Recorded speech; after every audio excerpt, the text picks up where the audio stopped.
Hey friends, Ram Man here. Hey, I wanted to go over a couple things about these master cylinders, particularly our Mopars.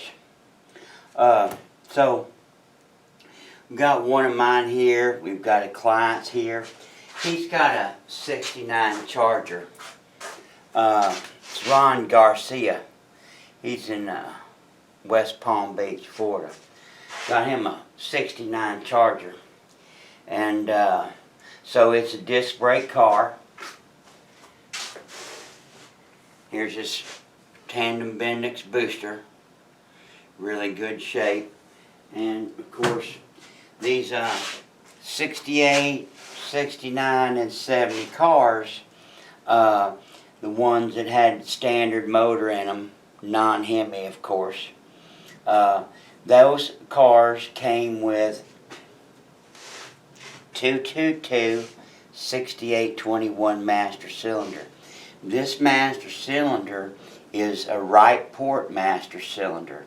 It's actually one of the, well, it's actually only Mopar right port master cylinder that I know of, and right port master cylinder across all car lines is extremely rare. So visually it's readily identifiable, and of course here it is, basically March of 2023.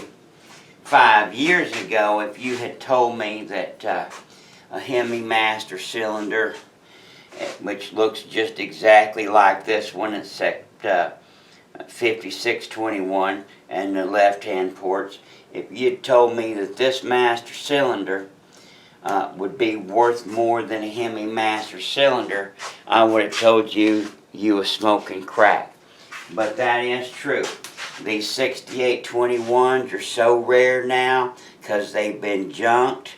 A lot of the high-end cars, wing cars, really high-end cars, you know, full 46-pack Super Bs and convertibles and all that, they need this master cylinder desperately to be correct, and it's the only one like it. Now, they did make a few copies of these in the 80s and the 90s. This customer, he thought that he had an original master cylinder, but of course he doesn't. You're never going to see anything on an original master cylinder that says G2.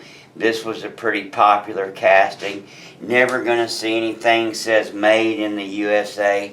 And of course, one of the telltale signs of a reproduction master cylinder or non-factory is of course a dimple in the front.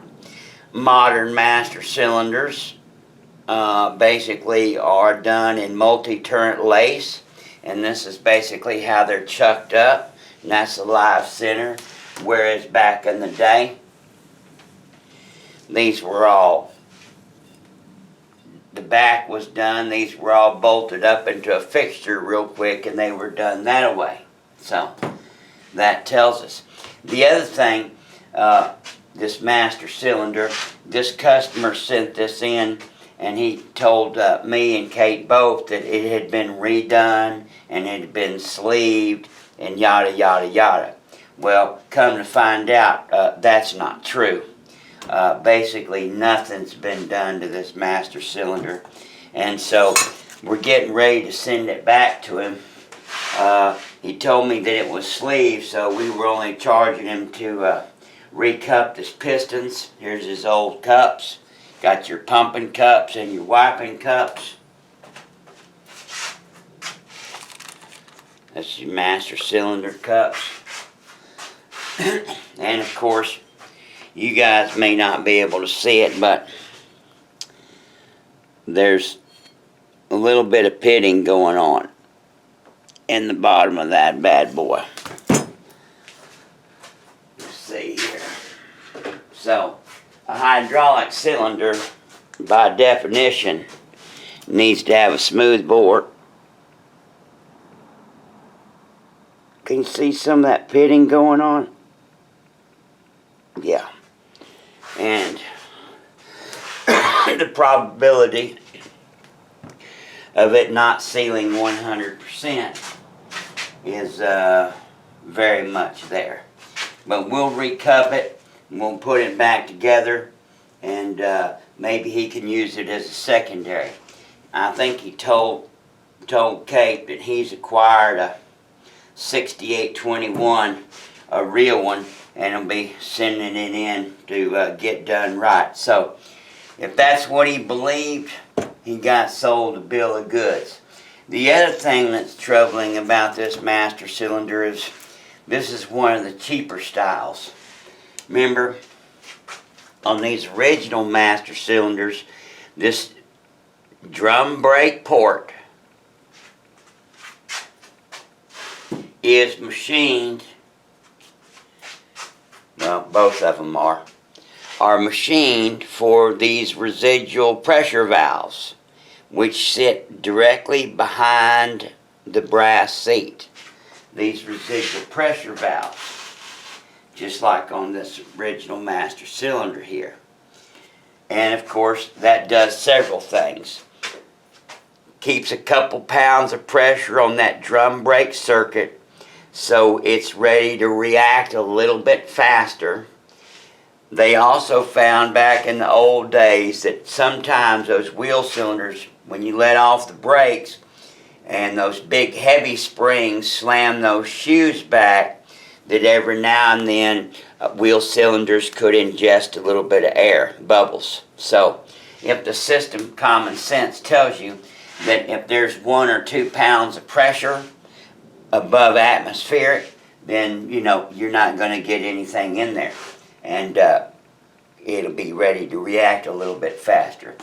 This cheaper master cylinders of the 80s and the 90s, if you'll notice that it just has 2 little bitty small holes right there. These are designed for those rear of those basically the Ford master cylinders. Rear ports, some of them have these little bitty tiny seats, tube seats. Of course, this is nothing like a Mopar. Mopars have these 2 great big brass seats.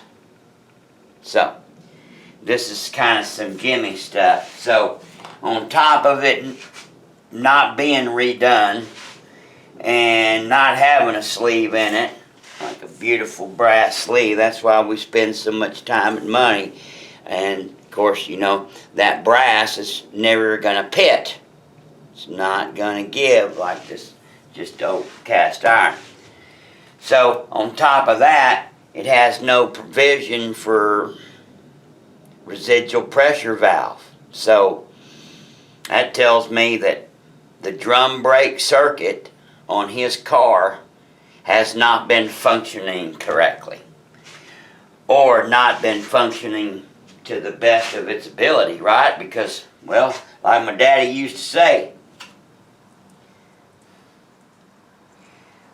well, son, ain't it missing some parts? Ain't you missing some parts? Ain't you lost some parts?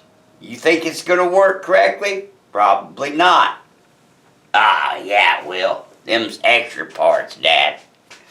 No, they're not extra parts. So anyway, we're going to put this thing back together and send it to old Ron in Palm Beach, and maybe he'll get us a real master cylinder like this beautiful example, and we'll redo it for him and get him all correct. Maybe it's one of them B5 white Chargers, who knows. God bless you. God bless America. And if you need some help with your Mopar, your Ford brakes, there's some information that might help you. Need a booster rebuilt, need a master cylinder redone. We stay pretty busy. We busier than most folks.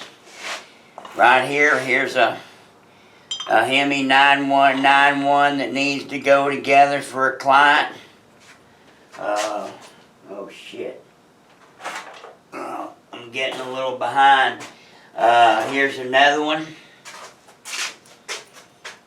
222-9191, if you can see that. So, oh shit. Well, hell, I really am behind. There's 3 more Hemis right in here. Darn. Well, thank God we're busy. Oftentimes we're busier than we want to be. You want to know the truth. God bless you. God bless America. And happy Mopar. Bye.